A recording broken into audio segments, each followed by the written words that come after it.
Me chamo Alzira, tenho 80 anos e hoje vivo em um cantinho tranquilo no interior, rodeada por árvores que plantei com minhas próprias mãos e pelo silêncio que aprendi a respeitar depois de uma vida inteira cheia de barulho interno. Não sou uma mulher de grandes feitos, nem de histórias de superação que cabem em manchetes, mas o que eu carrego no peito é pesado demais para ir comigo para o túmulo. Por muito tempo, achei que meu silêncio era um modo de proteger os outros, de manter a imagem de uma família respeitável, de não envergonhar minha mãe, de poupar minha irmã. Mas hoje, depois de tanto tempo, percebo que esse silêncio não protegeu ninguém, só me feriu ainda mais. E talvez, contando essa história, eu finalmente consiga soltar o peso que me acompanhou por todos esses anos. A minha infância foi vivida em uma casa onde o medo era o único hóspede permanente. Era uma daquelas casas de madeira, com cheiro de roupa molhada e café amargo, onde a janela dava para um quintal de terra batida e galinhas soltas. Quem olhava de fora via uma família comum: pai trabalhador, mãe dedicada, 2 filhas de trança apertada, bem vestidas, sempre pontuais na escola e na missa. Mas por trás das paredes de compensado e dos sorrisos forçados havia uma verdade que ninguém ousava encarar. Meu pai era caminhoneiro, vivia pelas estradas e era justamente essa ausência que nos permitia respirar. Os dias em que ele não estava em casa eram, ironicamente, os dias em que a casa parecia viva. Minha mãe até cantarolava baixinho enquanto varria o chão. Minha irmã mais nova, Clarinha, corria no quintal, ria alto, inventava histórias com as bonecas feitas de pano. E eu me permitia sonhar com o impossível, um futuro em que a gente pudesse ser assim todos os dias. Mas tudo isso desmoronava no instante em que escutávamos o barulho do motor do caminhão entrando na estrada de terra. Era como se o mundo parasse por um segundo. O vento mudava, os passarinhos se calavam e até o céu parecia mais cinza. Ele estava voltando, e junto com ele voltava o silêncio, a tensão e aquela sensação de que algo muito ruim estava prestes a acontecer, mesmo que ninguém dissesse uma única palavra. Era nesses dias que minha irmã começava a se calar. Ficava pálida, quieta, encostada na parede, como se quisesse se esconder dentro dela. Começava a sentir enjoos, febre, tremores. Minha mãe dizia que era fraqueza, nervoso, alguma virose. Mas no fundo, mesmo sem entender direito, eu sabia que não era doença. Era medo, era terror silencioso.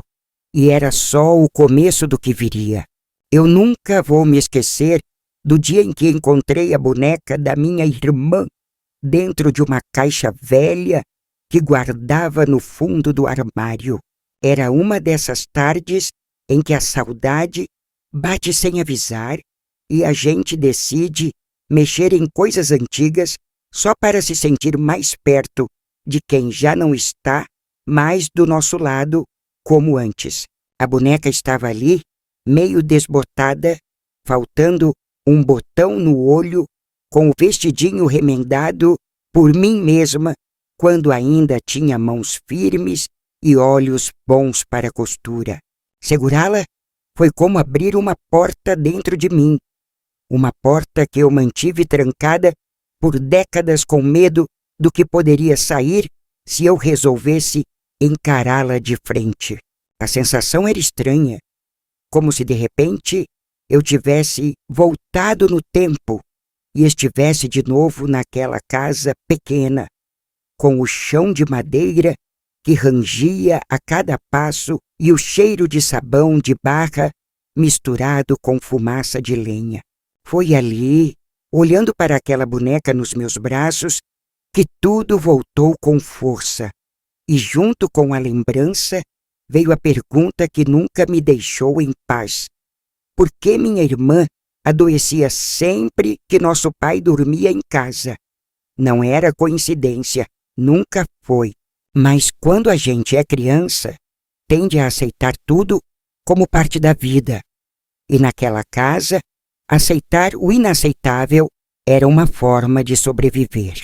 Clarinha era mais nova do que eu, 4 anos. Tinha um jeito doce, falava cantado, vivia com os pés sujos de terra e os cabelos soltos ao vento. Ela era a parte leve da casa, a que ainda conseguia brincar, mesmo com o peso da sombra que pairava sobre nós. Quando nosso pai estava fora, Clarinha inventava histórias, criava personagens, fazia até teatrinho para mim com aquela boneca de pano e uma colher de pau.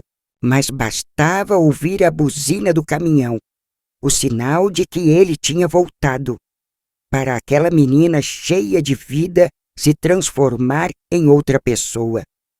A mudança era visível. Ela parava de brincar, encolhia os ombros, deixava de comer e em poucas horas surgia a febre.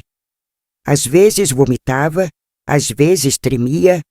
Eu me lembro de uma noite em que ela começou a chorar de madrugada, dizendo que estava com dor de barriga.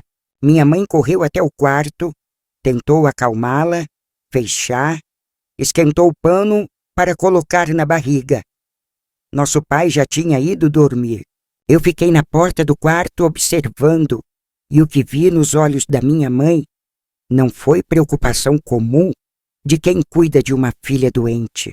Foi medo, um medo contido, sufocado, como se ela soubesse exatamente o que estava acontecendo, mas não tivesse coragem ou força para enfrentar. No outro dia, a Clarinha já não queria mais levantar da cama. A mãe dizia que ela estava com virose, que criança pega isso com facilidade. Mas na semana seguinte, tudo se repetia. Sempre que ele dormia em casa, a minha irmã adoecia.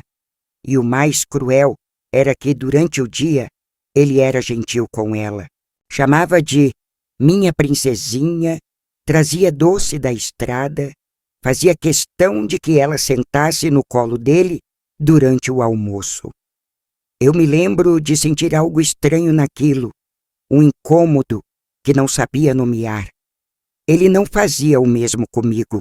Eu era a filha mais velha, a que tinha que cuidar da casa, ajudar a mãe, ficar calada.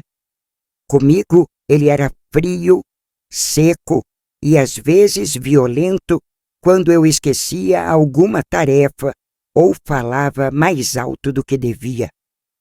Mas com Clarinha, ele era outro. E por muito tempo, eu pensei que fosse só preferência de pai. Até que comecei a reparar nas reações da minha irmã. Ela não queria sentar no colo, virava o rosto quando ele tentava beijá-la. Ficava enrijecida, com os braços duros como pedra. Às vezes ela chorava, escondido no quintal, e quando eu perguntava o que tinha acontecido, ela só balançava a cabeça e dizia que era tontura ou medo de pesadelo. E era sempre nos dias em que ele estava em casa. Foi quando comecei a ter pesadelos também. Sonhava que algo escuro entrava no quarto e levava minha irmã. Eu acordava suada, com o coração disparado, e olhava para a cama dela, do outro lado do quarto, tentando me convencer de que estava tudo bem, mas nunca estava. Ela dormia mal, virava de um lado para o outro, murmurava coisas sem sentido, e eu só conseguia ficar ali, imóvel, sem saber o que fazer. Aos poucos, comecei a prestar mais atenção. Um dia, sem querer, escutei um sussurro da minha mãe no quarto dela, dizendo para Clarinha não contar nada, que era melhor esquecer. Essa frase me marcou como faca. Esquecer o quê? O que estava acontecendo que ninguém podia saber? A sensação era de que eu estava cercada por sombras que não me deixavam ver claramente o que estava diante dos meus olhos. Eu era só uma menina, mas alguma coisa dentro de mim gritava que havia algo terrivelmente errado naquela casa. Ainda assim, eu permaneci em silêncio, porque foi assim que aprendemos: a calar, a suportar, a fingir. Minha mãe fazia isso. Ela andava pela casa com os olhos baixos, os passos leves, como se tivesse medo de fazer barulho. Às vezes passava horas sentada em frente ao fogão apagado, segurando o pano de prato nas mãos, sem dizer nada. E quando eu me aproximava, ela mudava de assunto ou mandava que eu fosse brincar. Nessa época, eu comecei a anotar as datas. Tinha um caderno onde escrevia o que acontecia em casa, como se fosse um diário secreto. Nele, registrei cada vez que meu pai voltava e cada vez que Clarinha adoecia. As coincidências viraram padrão. Era matemático.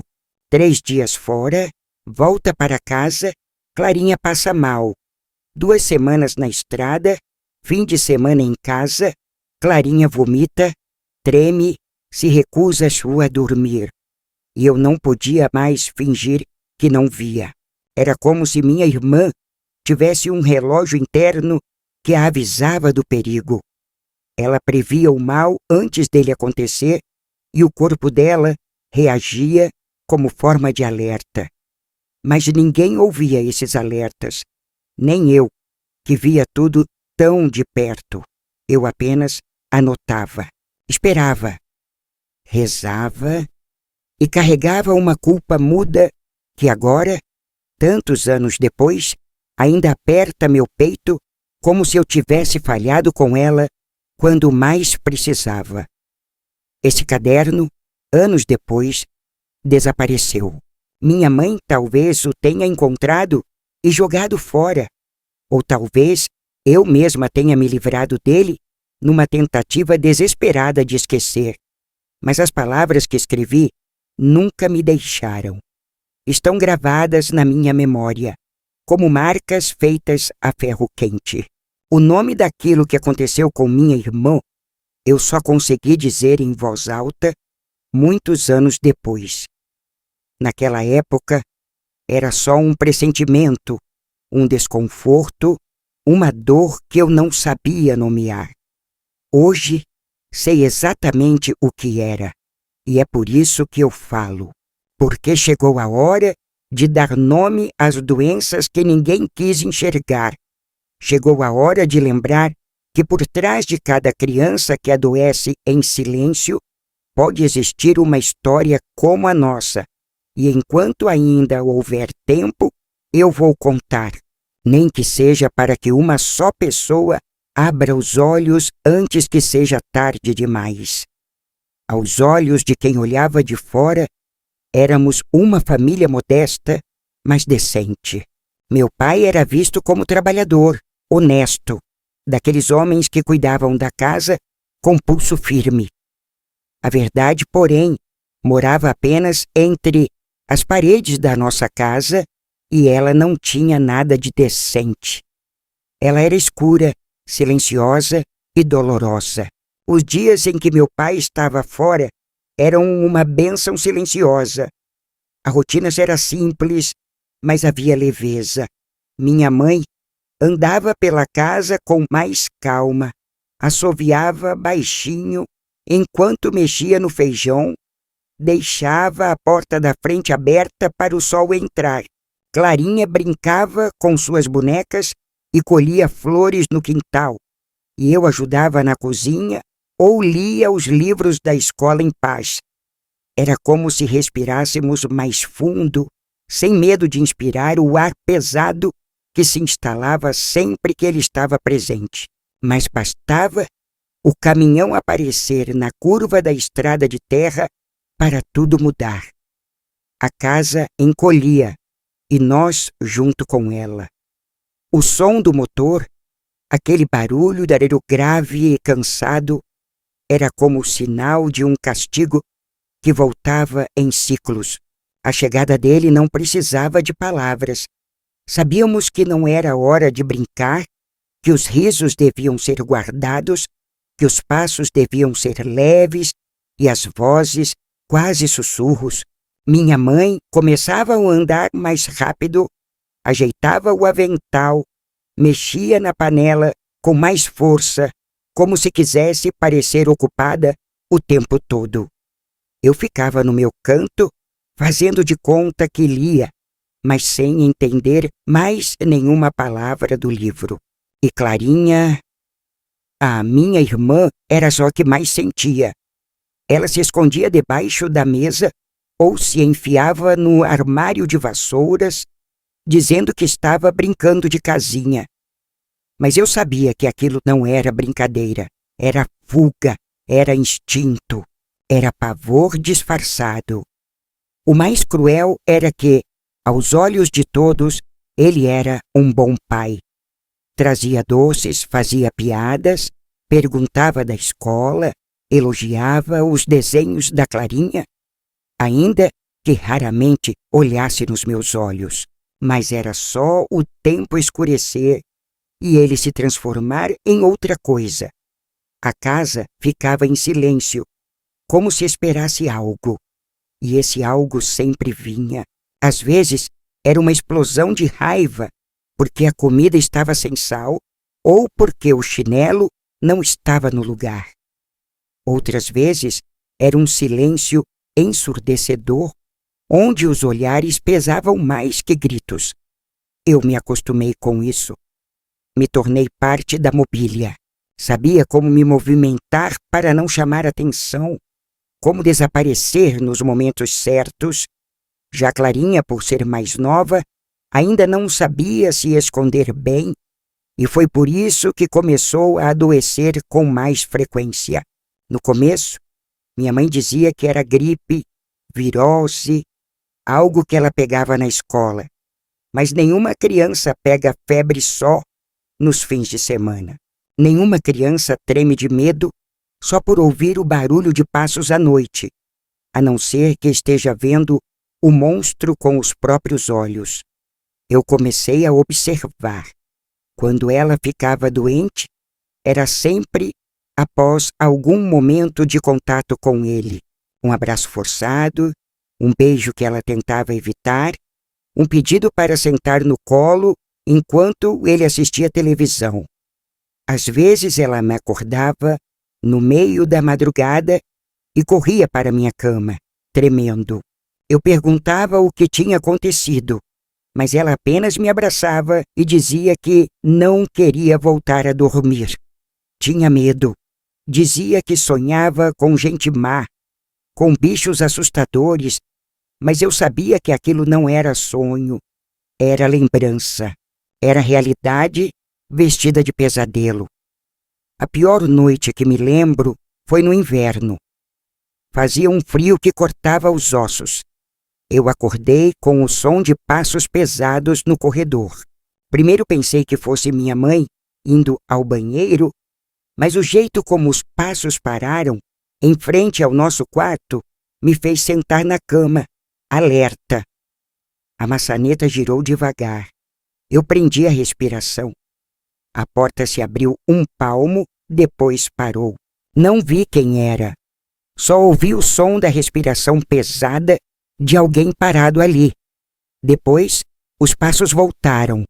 Quando finalmente tive coragem de olhar para a cama da Clarinha, ela não estava ali, meu coração disparou. Me levantei devagar, percorri o corredor escuro e ouvi um choro abafado vindo do banheiro. Encontrei minha irmã sentada no chão frio, com o pijama molhado de suor tremendo dos pés à cabeça.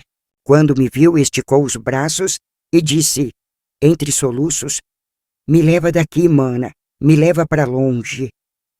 Eu não sabia o que fazer, apenas a abracei, tentando aquecê-la com meu corpo, e fiquei ali com ela até o sol começar a nascer. No outro dia, ela estava febril, vomitou 2 vezes e minha mãe disse que era o leite estragado. Mas eu já não acreditava nessas desculpas. E mesmo sem entender tudo o que estava acontecendo, uma coisa eu sabia com certeza. Meu pai era o motivo. Não sabia o que ele fazia, não sabia se era apenas presença ou algo mais, mas ele era o gatilho. Clarinha começou a perder peso. Já não brincava mais. Evitava qualquer homem que se aproximasse. Até na escola, as professoras começaram a notar. Ela anda muito quieta. Será que está triste por algo? Uma delas perguntou para minha mãe. E ela respondeu que era só uma fase, que a filha era sensível, que sempre foi assim. Mentira, ela não era sensível, ela era ferida e estava tentando sobreviver como podia. O mais doloroso era ver como minha mãe fingia não ver. Ela era uma mulher sofrida, eu sei. Tinha casado cedo, vinda de uma família ainda mais dura que a nossa. Para ela, homem era autoridade e mulher tinha que suportar. Eu via nos olhos dela que ela sabia. Ela também acordava nas madrugadas. Ela também ouvia os choros. E mesmo assim, continuava servindo o jantar com um sorriso forçado, continuava passando a roupa dele com capricho, como se aquele homem fosse digno de respeito. Às vezes eu a odiava por isso, outras vezes queria abraçá-la e dizer que podíamos fugir juntas, mas não dizíamos nada, nenhuma de nós. Eu comecei a desenvolver uma raiva surda. Era uma raiva que não se manifestava em gritos, mas em silêncio. Passei a ignorar meu pai. Não respondia quando ele falava comigo. Parava de comer na mesma mesa. Minha mãe me chamou num canto e disse que eu precisava respeitar meu pai, que ele era o sustento da casa, que sem ele a gente passava fome. Mas naquele momento, fome parecia um preço barato para ter paz. Eu queria sumir, fugir, desaparecer, mas não podia. Eu tinha Clarinha e ela precisava de mim. Foi nessa fase que comecei a guardar pequenos objetos numa sacola escondida. Uma muda de roupa, uma boneca, algumas moedas. Era meu kit de fuga. Eu imaginava que uma noite, quando tudo ficasse insuportável, eu pegaria Clarinha pela mão e correríamos pela estrada até alguém nos ajudar. Era um sonho infantil, claro, mas era o que me dava forças para as aguentar. Eu sonhava com isso todas as noites. E todas as manhãs, acordava de novo naquela mesma casa, com aquele mesmo homem e com minha irmã cada vez mais apagada. A doença dela não era febre, era medo, era silêncio acumulado, era abuso em forma de dor física, e eu sabia disso, e mesmo assim, ainda não conseguia fazer nada. O peso dessa impotência me destruiu de um jeito que carrego até hoje. Porque a primeira escalada da nossa dor foi isso: perceber que algo terrível estava acontecendo, sentir em cada osso do corpo que estávamos em perigo e, mesmo assim, continuar ali, fingindo que éramos uma família como qualquer outra. Mas não éramos, nunca fomos. E agora eu sei, e agora eu conto, porque se eu não contar, essa dor vai continuar vivendo em silêncio, como viveu em nós por tanto tempo. Foi por volta dos meus 12 anos que algo dentro de mim começou a mudar de maneira irreversível. Até então, tudo que eu sentia era medo, confusão, raiva contida e uma vontade muda de desaparecer. Mas foi nessa idade que surgiu, pela primeira vez, uma pergunta que se repetiria dentro da minha cabeça por décadas. E se isso não for normal? Antes disso, eu acreditava que a vida era mesmo feita daquele silêncio pesado, das noites mal dormidas, dos choros abafados, dos olhares desviados e das desculpas esfarrapadas para justificar as doenças da minha irmã. A gente cresce achando que o mundo inteiro vive da mesma forma que a gente, que toda criança sente o estômago embrulhar quando o seu pai chega, que toda mãe se encolhe diante da voz do marido, que toda casa esconde segredos atrás de paredes limpas e janelas fechadas. Mas algo começou a rachar dentro de mim quando percebi que nem todas as famílias viviam como a nossa. E foi essa rachadura que me salvou mesmo sem que eu soubesse na época. A primeira vez que senti essa dúvida foi num sábado de manhã, quando fui visitar minha amiga Yolanda. Ela morava na mesma rua, numa casinha simples, com um quintal cheio de roseiras e um cachorro gordo que vivia dormindo ao sol. A mãe dela nos chamou para o café e eu me sentei à mesa, ainda sem saber direito o que estava me incomodando. Foi quando o pai dela entrou na cozinha com o rosto sereno, os cabelos bagunçados e a barba por fazer, que senti um estranhamento imediato.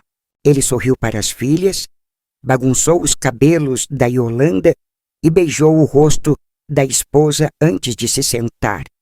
Pegou o pão, passou manteiga com calma e perguntou se a gente ia brincar depois da aula.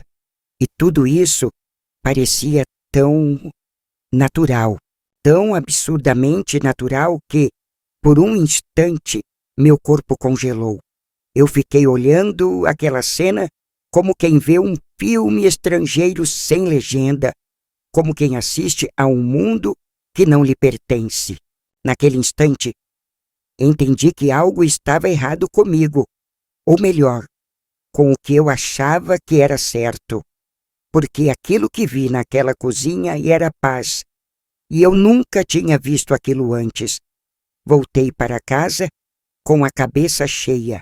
O cheiro do café da casa da Yolanda ficou grudado nas minhas roupas, e toda vez que o sentia, algo dentro de mim se revirava.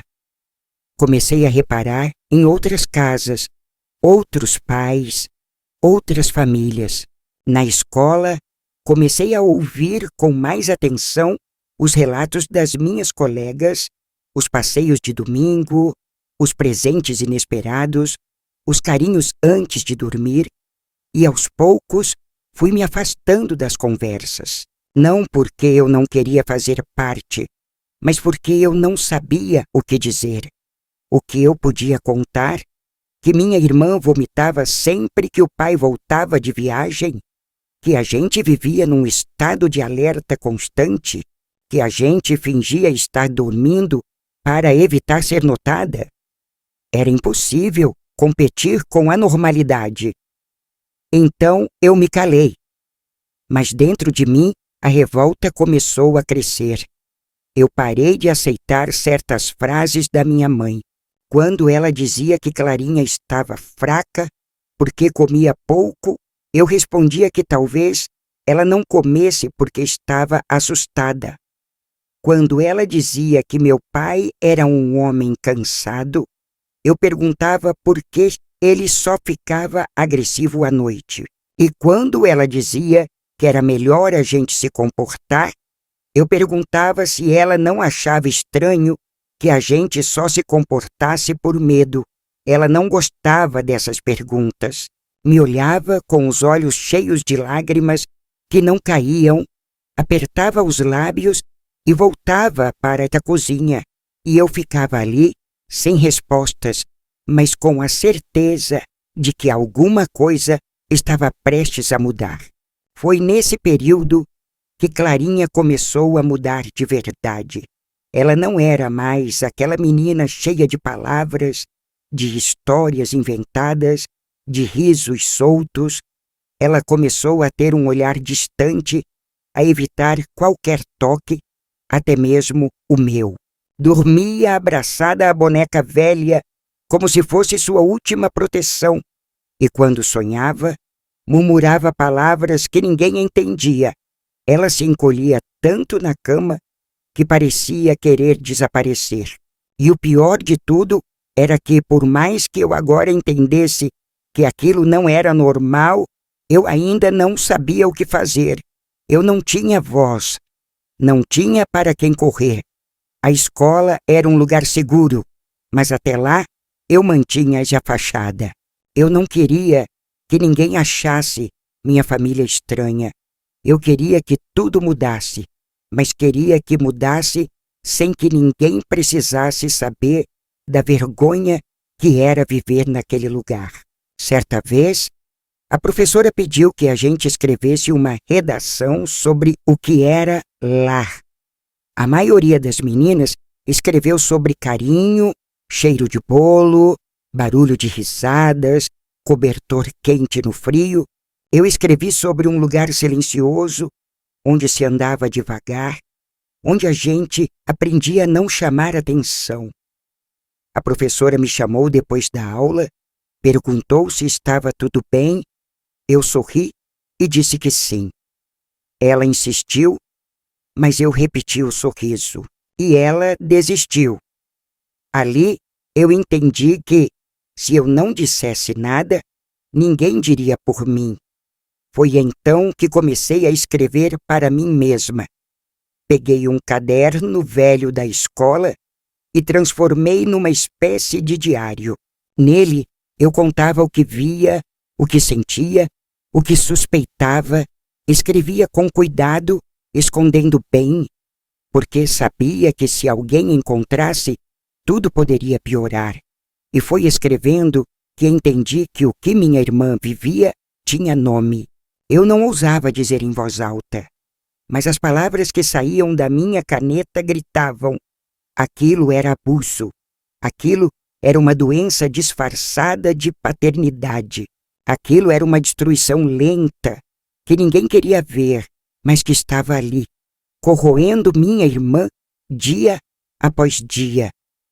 O ponto de virada, a verdadeira mudança dentro de mim, foi perceber que esperar não adiantava mais. Por muito tempo eu tive a esperança de que minha mãe tomasse uma atitude, que algum parente percebesse, que um vizinho denunciasse. Mas ninguém fez nada. E minha mãe, mesmo vendo tudo, continuava a preparar o jantar, a dobrar as roupas, a sorrir quando ele chegava, um sorriso que mais parecia um pedido de desculpa por estar viva. Foi então que, pela primeira vez, eu pensei seriamente em fugir, não como um sonho de menina, mas como um plano real. Eu comecei a guardar comida escondida, mapear a estrada até a casa de uma tia distante, pensar em como convencer minha irmã a vir comigo. A cada noite, eu deitava e repetia para mim mesma: você tem que fazer alguma coisa, tem que fazer alguma coisa, tem que fazer alguma coisa. E essas palavras viraram mantra, viraram escudo, viraram força. Eu ainda era só uma menina, mas naquele momento, ao reconhecer que a vida que levávamos não era normal, eu comecei a me tornar outra pessoa. E essa outra pessoa era alguém que não aceitava mais calar. Eu ainda não tinha coragem de falar para o mundo, mas dentro de mim, pela primeira vez, eu gritava. E esse grito, mesmo silencioso, foi o que me manteve viva, porque a partir dali, tudo começaria a se transformar, mesmo que lentamente, mesmo que com dor.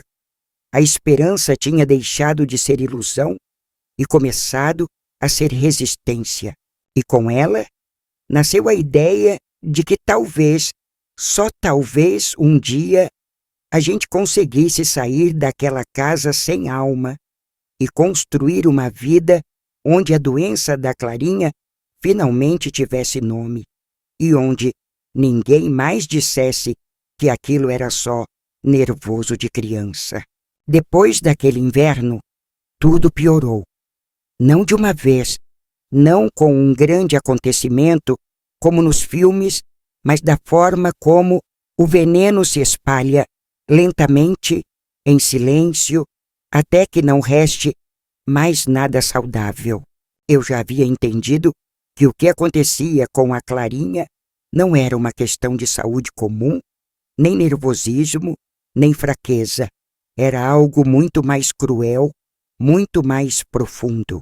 Mas mesmo com essa consciência nascendo em mim, o mundo ao nosso redor continuava funcionando como se tudo estivesse normal.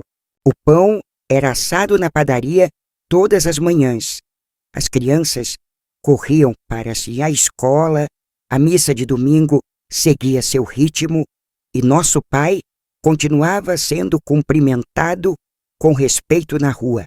A vida fingia que não via e nós éramos as únicas que sentíamos as rachaduras daquele teatro, cada vez mais profundas, mais perigosas. Minha irmã começou a se apagar. Aos 9 anos, Clarinha já tinha os olhos de uma mulher de 50, cansados, sempre atentos, como quem espera um golpe. Não chorava mais em voz alta, mas seus olhos viviam vermelhos, como se ela estivesse sempre voltando de um lugar onde sofreu. Começou a perder o interesse por tudo. Não queria mais brincar, nem comer, nem ir à escola. Começou a ter dores de cabeça frequentes, enjoos, dificuldades para dormir. Trocava o dia pela noite e, mesmo quando dormia, se remexia, falava coisas desconexas, gritava baixinho e, quando perguntávamos, ela dizia que não lembrava de nada. Minha mãe a levou a um médico da cidade vizinha, um homem gordo, de óculos grossos, que após um breve exame disse que era transtorno nervoso, que Clarinha era uma criança sensível demais. Prescreveu vitaminas e recomendou menos agitação em casa.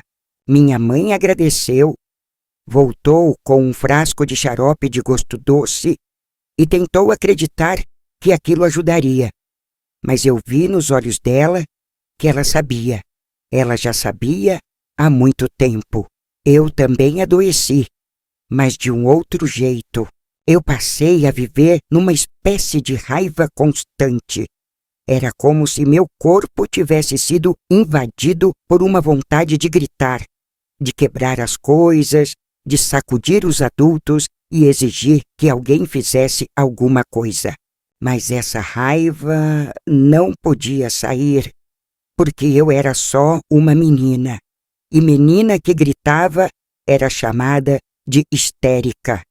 Eu segurava essa raiva no estômago e ela se transformava em dor. Comecei a ter crises que pareciam desmaios, em que tudo girava, meus braços tremiam e minha boca travava. Minha mãe achava que era fome ou fraqueza, mas eu sabia. Era minha alma tentando sair de um corpo que já não aguentava tanto silêncio. Comecei a brigar mais com ela. Toda vez que ela defendia meu pai, mesmo que fosse só com um olhar ou com uma frase neutra, eu a enfrentava. Perguntava como ela conseguia dormir, como conseguia lavar a roupa dele, sabendo o que ele fazia. Ela chorava, pedia para eu parar, dizia que eu não sabia de nada. E, de fato, eu não sabia tudo, mas sabia o suficiente para odiar aquele homem. E ainda assim, ele continuava ali, Ouvia nossos sussurros, nossas portas trancadas, nossos passos cuidadosos, e mesmo assim, continuava nos olhando como se fosse dono da casa e de nós. Aos poucos, comecei a observar os detalhes, o modo como ele olhava para Clarinha, a forma como sua mão demorava demais no ombro dela, o jeito como se aproximava quando ela estava distraída. Certa vez, entrei na cozinha e o vi parado na porta do banheiro, observando Clarinha escovar os dentes. Ela estava de camisola e ele apenas ficou ali, imóvel, como se aquilo fosse normal. Quando percebeu minha presença, fingiu que estava procurando o jornal. Mas eu vi, e ela também viu. Ela olhou para mim com olhos que imploravam ajuda. E eu senti que não podia mais esperar. Eu tentei falar com uma tia, uma irmã da minha mãe, que morava perto e sempre foi mais carinhosa conosco. Contei de forma tímida, dando voltas, tentando ver se ela captava o que eu não conseguia dizer diretamente. Ela escutou, franziu o rosto e depois disse que criança tem imaginação fértil, que não era bom levantar falso testemunho contra pai. Disse que era perigoso, que eu podia estar confundindo as coisas. E terminou com um conselho que me feriu mais do que qualquer surra. Não se mete no que não entende, menina. É pecado. Saí da casa dela com o rosto quente de vergonha e o coração despedaçado. A esperança que eu tinha de que alguém nos ajudasse murchou ali. Voltei para casa mais calada do que nunca. E foi aí que comecei a construir um plano. Eu já tinha falado com Clarinha, mas ela só chorava e balançava a cabeça. Ela não queria falar, não queria lembrar.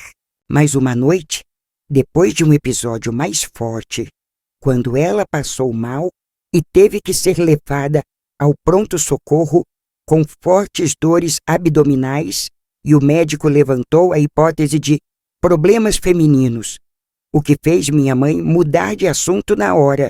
Eu a encarei e disse: se você quiser, a gente foge. Só você e eu. Ela me olhou com uma mistura de medo e esperança. Pela primeira vez em meses, ela não desviou os olhos. Apenas disse: você promete? E eu prometi, com toda a força que uma menina de 12 anos podia ter. Prometi que tiraria ela dali, nem que fosse no meio da noite, com os pés descalços, com fome, com frio, mas vivas. Começamos a preparar nossa saída. Eu guardei dinheiro da merenda, vendi alguns doces na escola, juntei moedas, escondi roupas numa sacola, um pouco de comida e planejei a rota até a casa de uma conhecida da minha mãe, que morava às 3 cidades dali. Era uma mulher sozinha que sempre nos tratou com respeito. Não sabíamos se ela nos aceitaria, mas era melhor do que continuar ali. Estávamos quase prontas para fugir quando tudo desmoronou de novo. Numa noite de tempestade, quando o caminhão dele chegou mais cedo, sem avisar, a Clarinha sumiu da cama. Eu procurei pela casa toda, sem fazer barulho. Encontrei ela agachada no banheiro, com os joelhos sujos de sangue. Ela não falava nada, só chorava. E pela primeira vez eu tive certeza, não era mais uma suspeita, um desconforto, uma hipótese, era fato. Meu pai havia cruzado todos os limites. E minha mãe sabia. No dia seguinte, ao ver a filha naquela condição, não perguntou nada. Apenas passou a mão nos cabelos dela, fez um chá e disse que tudo ia passar. Como se fosse gripe, como se fosse febre. Aquilo quebrou algo dentro de mim. Eu deixei de ver minha mãe como uma vítima. Ela também era cúmplice, por omissão, por medo, por covardia. Eu a amava, claro, mas o amor virou uma coisa dura, amarga. Eu já não confiava mais nela, e naquele momento eu soube que não dava mais para fugir. Não porque eu desisti, mas porque era tarde demais. A Clarinha estava quebrada. O que foi tirado dela nunca mais seria devolvido. Ela começou a adoecer de verdade. Desenvolveu uma infecção grave, passou dias no hospital e mesmo lá, ninguém perguntou direito. Os médicos eram gentis, mas superficiais. A palavra abuso nunca foi dita, nem uma só vez. Quando ela voltou para casa, parecia um fantasma. Evitava qualquer conversa, passava os dias na rede, olhando para o teto. E eu, com minha sacola escondida, meu plano detalhado, já não sabia mais se ainda havia saída. Eu pensava, como se foge de um inferno que está dentro da gente? Porque o pior não era mais o que ele fazia. O pior era o que aquilo tinha feito com ela, e comigo, e com minha mãe. Nenhuma de nós era mais inteira, e ele continuava ali, com seu cheiro de óleo diesel e suor, com seus olhos duros, com sua autoridade mantida. O mundo ainda o via como o bom pai, o trabalhador, o homem que sustenta a casa. Foi nessa fase que aprendi a viver em dois mundos. Um era o da aparência, onde eu ia para a escola, respondia sim senhora, sorria, passava batom escondido. O outro era o da verdade, onde eu planejava sobreviver até os 18 anos, onde eu protegia minha irmã como podia, onde eu odiava minha casa e esperava a hora de sair para nunca mais voltar. O que me mantinha viva era essa promessa. Um dia eu iria embora, e quando esse dia chegasse, eu levaria a Clarinha comigo, nem que fosse arrastando, nem que fosse tarde, nem que ela não sorrisse mais, nem que ela nunca mais dissesse uma palavra. Eu a levaria, porque era isso que me restava, prometer para mim mesma que aquele mal não venceria, mesmo que ele já tivesse vencido uma parte de nós. Eu não deixaria que vencesse tudo, nunca. O dia em que tudo explodiu não começou diferente dos outros. Era uma segunda-feira nublada, o tipo de dia que já amanhece, com um peso no ar, como se o próprio tempo soubesse que algo está prestes a desabar. Eu acordei com aquela sensação estranha no estômago, aquela náusea que não vinha de doença, mas de pressentimento.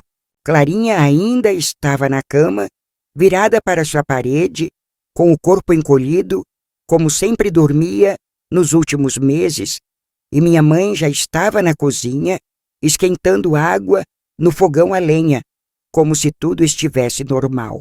O barulho do caminhão já não me causava susto, mas naquele dia ele parecia mais alto, mais agressivo, como se anunciasse algo que ninguém poderia evitar.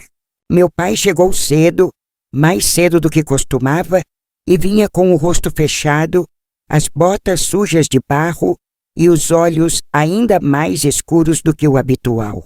Não disse bom dia, não perguntou nada, apenas largou a mochila no chão e foi direto para o quarto, como se a casa fosse uma extensão do mundo em que ele mandava sozinho. Eu continuei meu dia como podia.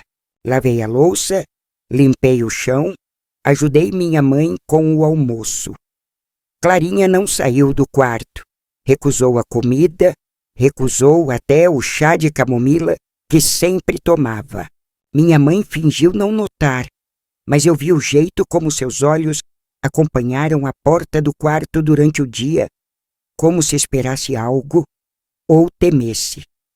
À noite, quando ele chamou Clarinha para sentar com ele na sala, eu gelei por dentro. Ela hesitou, olhou para mim como quem pede socorro com os olhos, mas minha mãe foi mais rápida. Vai, filha, ele só quer conversar. E ela foi, como tantas outras vezes, caminhou devagar, como quem vai em direção ao abismo, e se sentou na beirada da poltrona, com as mãos encolhidas entre os joelhos, o olhar fixo no chão. Eu fiquei atrás da porta, escutando, não escutei palavras, só silêncio. Um silêncio tão denso que doía. Depois, passos, a porta do quarto se fechando, e de novo o silêncio. Naquela noite, eu não dormi. Fiquei sentada na beira da cama, com o coração batendo no peito, como um tambor desgovernado. Algo dentro de mim dizia que não dava mais, que se eu ficasse calada, estaria ajudando, que se eu esperasse mais um dia, minha irmã não resistiria. Era como se algo estivesse morrendo nela.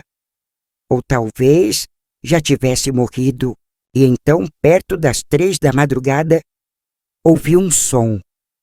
Primeiro achei que fosse vento ou algum bicho no telhado, mas era um choro abafado que vinha do quarto dos meus pais. Um som que não era de dor física, mas de desespero, de alma partida. Eu levantei sem pensar, empurrei a porta com toda a força e o que vi não vai sair da minha mente enquanto eu viver. Clarinha estava encolhida no canto da cama, abraçando as pernas, o rosto coberto de lágrimas, e meu pai ao lado, com a camisa aberta, parado, como se não tivesse feito nada demais. Minha mãe estava no chão, de joelhos, chorando também, mas não se mexia. Era como se estivesse anestesiada, paralisada pelo horror e pela culpa. E ali, naquele instante, algo em mim explodiu. Eu gritei. Um grito que não era só meu, era o grito de todas as noites caladas, de todos os anos de medo, de todas as vezes que vi minha irmã definhar sem poder protegê-la. Gritei para ele sair dali, para nunca mais encostar nela. Gritei que eu ia contar tudo, que ia acabar com aquilo. E ele apenas me olhou com aquele mesmo olhar frio, vazio, como se eu fosse uma mosca que o incomodava. Mas eu não era mais uma menina calada. Eu estava em chamas. Avancei sobre ele, bati com os punhos fechados, mordi, chutei, gritei até minha garganta doer. Minha mãe tentou me segurar, mas eu a empurrei. Aquela mulher, que tantas vezes fingiu não ver, agora não tinha o direito de me impedir. Naquele momento, eu não sabia se ia sobreviver. Ele me agarrou pelos braços, me jogou no chão, gritou de volta e por um segundo achei que ele fosse me matar. Mas não matou. Talvez porque minha mãe finalmente se levantou, finalmente gritou, finalmente se colocou entre nós e disse: "Chega!" Uma palavra apenas, mas dita com uma força que eu nunca tinha ouvido nela. Ele parou, me soltou, olhou para ela como quem vê uma estranha e saiu. Pegou a mochila, saiu sem dizer nada. E dessa vez não olhou para trás. No dia seguinte, ele não voltou, e nem na semana seguinte. E assim começou o silêncio do depois. O silêncio que não é mais de medo, mas de entulho. Porque depois do grito, depois da fuga, depois da explosão, vem a poeira e ela demora muito para assentar. Minha mãe não falava. Passava os dias andando de um canto ao outro da casa, como se estivesse procurando algo que perdeu há muito tempo. Clarinha não comia. Ficava deitada, olhando para o teto. Eu cuidava das duas. Cozinhava, limpava, lavava e pensava. Pensava no que fazer, porque agora tudo estava descoberto. Tudo havia sido dito, mas nada estava resolvido, e era aí que começava a parte mais difícil: continuar vivendo com as sobras. Porque quando a verdade vem à tona, ela não cura, ela corta, e a ferida precisa de muito tempo para fechar. Isso se fechar. Foi ali, naquele dia, naquela madrugada, que eu entendi que meu papel nunca mais seria o de filha, nem o de criança. Eu havia sido obrigada a crescer, a ser mulher, a ser escudo, a ser testemunha. E naquele momento, pela primeira vez, eu tive certeza de que sobreviveríamos. Não porque tudo tinha passado, mas porque agora, pelo menos, sabíamos com clareza o que estávamos enfrentando. E só se pode lutar contra aquilo que se enxerga de frente. E eu, enfim, estava de olhos bem abertos.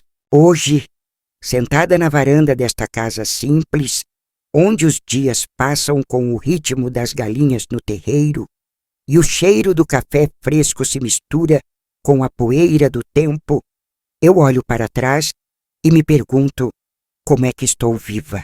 Como é que meu coração aguentou tantos anos batendo dentro de um corpo que viveu com medo, com raiva, com dor.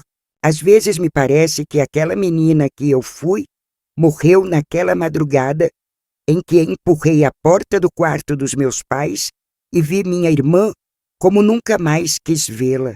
E talvez ela tenha mesmo morrido, porque a partir dali nada mais foi o mesmo.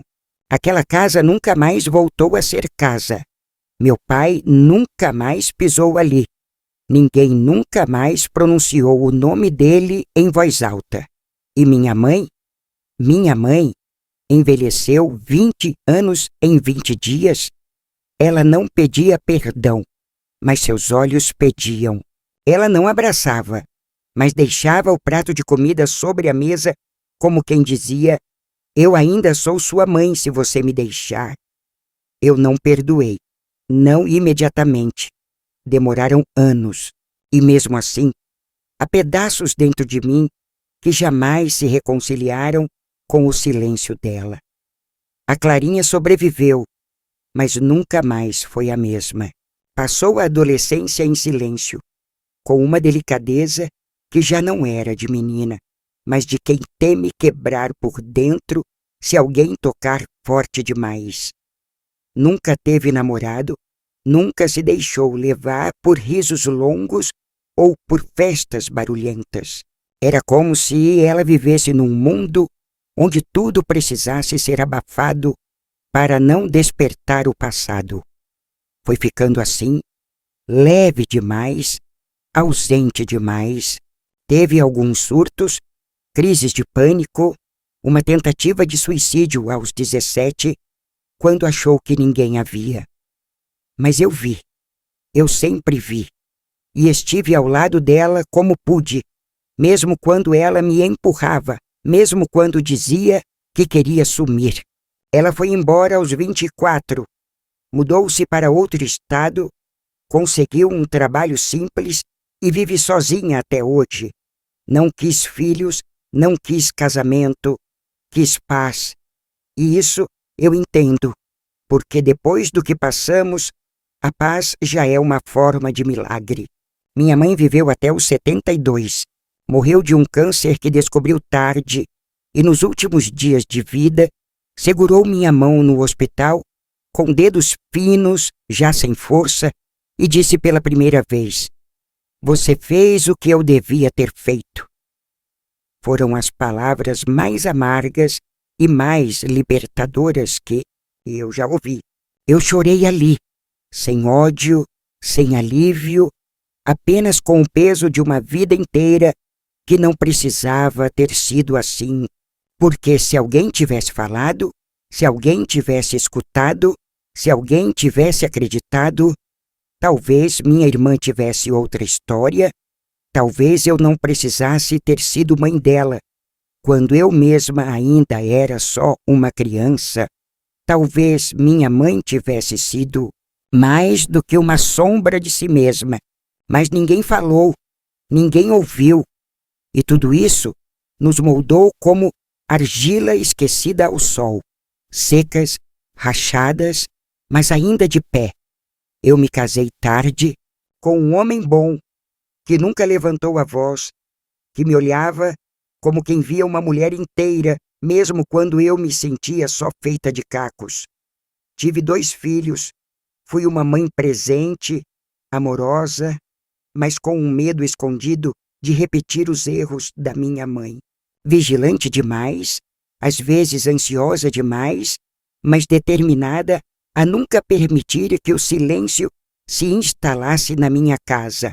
E acho que consegui. Meus filhos cresceram sem medo de mim, sem medo do pai. E isso, para mim, é uma vitória maior do que qualquer diploma ou título. Porque quebrar um ciclo é como derrubar uma muralha com as próprias mãos. Leva tempo, dói e ninguém aplaude, mas se mantém de pé, e isso é tudo. Hoje, ao contar essa história, sinto um tremor que não é mais de medo, mas de responsabilidade. Porque sei que talvez alguém me ouça e veja sua própria infância nesses pedaços de memória.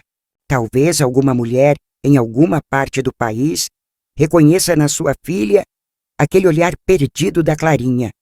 E talvez, por minha voz, essa mulher tenha coragem de fazer o que minha mãe não fez.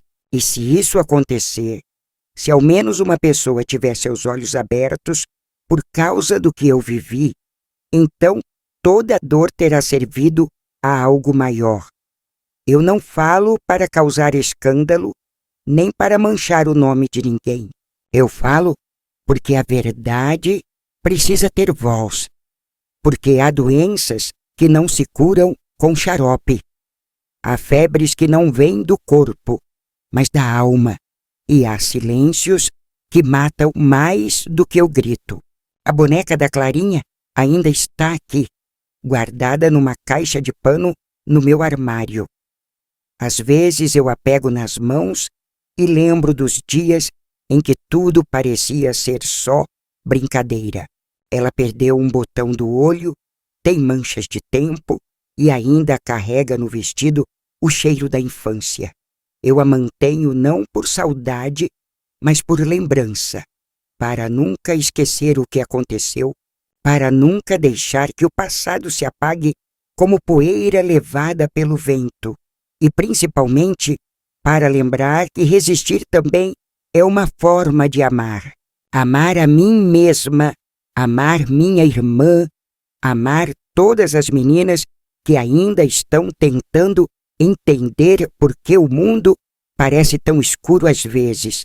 Hoje, aos 80 anos, com o corpo já cansado e os passos mais lentos, posso dizer que sobrevivi. Não inteira, mas consciente. E isso, para mim, já é o bastante. Porque a menina que viveu com medo, a adolescente que carregou uma irmã doente nos braços, a mulher que gritou quando ninguém mais gritaria, essa mulher sou eu. E eu estou aqui, contando, finalmente,